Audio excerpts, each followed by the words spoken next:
Welcome to Hope for Families. Hello, I'm Lynn Brown, and along with my husband, Dr. Kenneth Brown, we are glad that you've joined us for this Hope broadcast called The Trouble with Time, which we all have. Our prayer is that this program will somehow encourage you and deepen your relationship with our Lord. A DVD of today's broadcast, including The Trouble with Time, is available on our supportive website at hopebroadcasting.org or by calling us on our toll-free pager at 877-300-8771. But before Ken gets into this topic, The Trouble with Time, first listen as he shares a touching story in his Adventure in God series called A Walk and a Talk with God.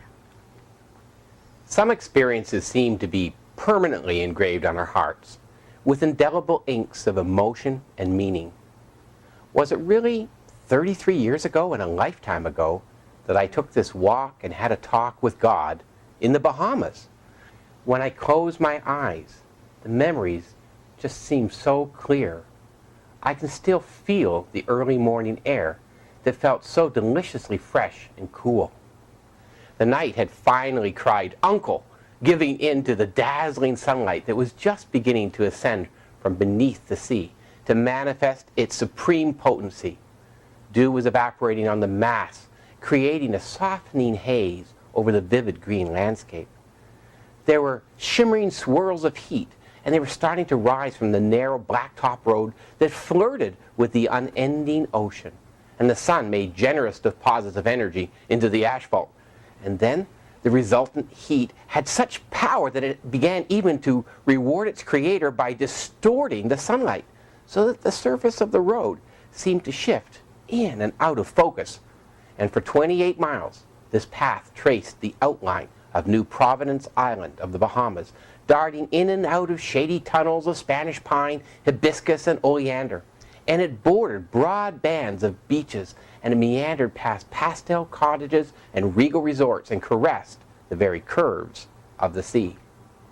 I decided to take off a rare day to be alone with God, and left the safety of our mission station for high adventure with the Lord.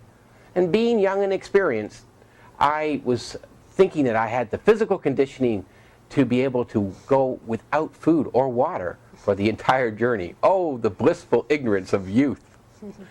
I decided to fast both food and water to seek God more earnestly. And I had never fasted before, and I didn't ask for any advice. I should have. And I did not measure the wisdom of my decision to walk around the entire island. And now I question my reasoning and motive for doing this foolhardy action. Perhaps this is where the perspective of age distorts memory.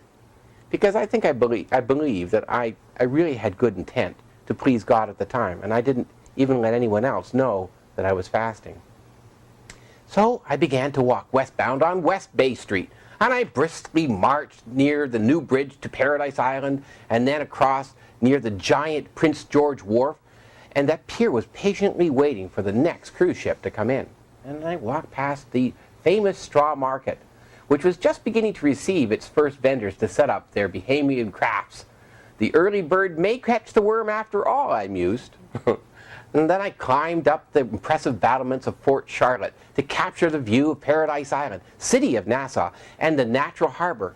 The posted sign boasted that this British stone fort was built in 1789 by Lord Dunmore, and no shot was ever fired from its ancient ramparts. This assertion prompted me to reflect on the Cold War arguments of display of strength as being a deterrent for the use of force. Still embroiled in my philosophical debate, I descended to West Bay Street again, wandering between Ardastra Gardens on the left and the newly constructed landfill site called Arawak Quay on the right. It was a